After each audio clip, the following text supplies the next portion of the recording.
In this special sit-down, Anthony E. Parent, founding partner of IRS Medic, answers your tax questions. Can you tell me about FBar and how parent-parent helps dual citizens? This is about a form known as the FBar. The FBar form is a form required to be filed if you have foreign accounts over $10,000. The requirement came from the 1970 Bank Secrecy Act, and the purpose of the FBar was to catch all these criminals engaging in drug trafficking and drug smuggling.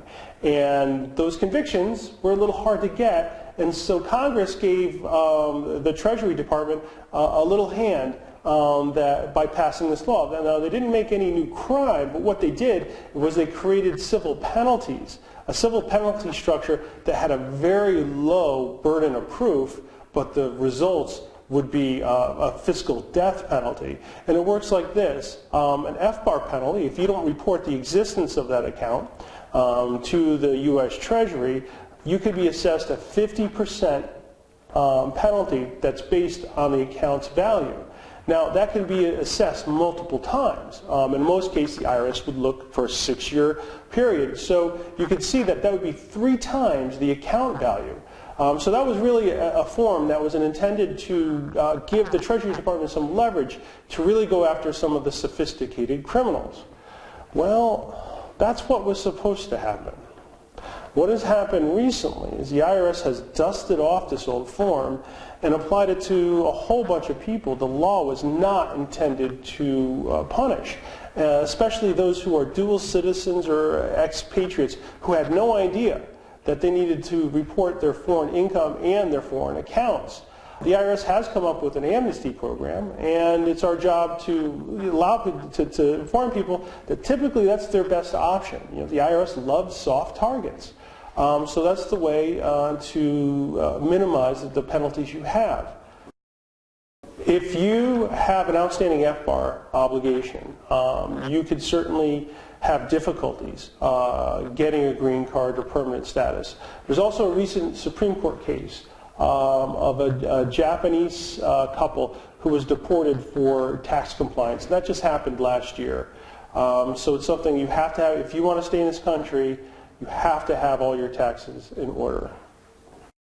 You're going to hire an IRS tax attorney. The last thing you need is a new problem. You have a problem with the IRS. The last problem you want is a problem with an attorney who's sending you bills that you can't believe are due. And that's why we refuse to work on an hourly basis. We do enough of this work where we know what we have to charge in order to make the desired profit we want. You know, these FBar issues are quite complicated, and again, here we are, people are feeling a very vulnerable position. So there's a lot of bad advice given out there from CPAs and attorneys who tell people to do something incorrect, and that is not to disclose the accounts to the IRS. And that's just something that all you're doing is punting the problem down the line. Here's the thing to think about. Because in order to enter into the FBar amnesty program, you're going to have to pay something to the IRS. And you're also going to have to pay an attorney fee as well. So you really need to justify that expense to yourself. So think of it like this. What's the whole purpose of having your bank accounts? What's the whole purpose about saving money? It's to provide security for your future, right? Okay. So your accounts are supposed to provide you security for your future. However, if you don't disclose or disclose improperly, all you're doing is creating a liability down the line. The IRS works really slowly, but when they do, they devastate you. So it could be years down the line. At one point you might think you have $2 million in a bank account. Turns out, years later, the IRS wipes you out. You have nothing. So the very thing you're trying to do, create an asset, has in fact turned into a liability. And that's why you have to understand the scoreboard. Some attorneys charge a flat fee, and after you figure it out, and this happens in Florida a lot, that you find out that they're not doing the job, they'll hang on to your entire retainer. That's the law in Florida. So you should be very careful about an hourly rate. Why are they charging that hourly rate? What justifies it? Is there any cap that they're going to give you? Or are you just walking into an endless liability? Look, I've seen a lot of attorney fees, especially some of the larger firms, where they're just basically looking at the client as a cash cow, that they know the client is rather price insensitive, and plus this is a brand new area of law that who's going to question the time that they spent on it.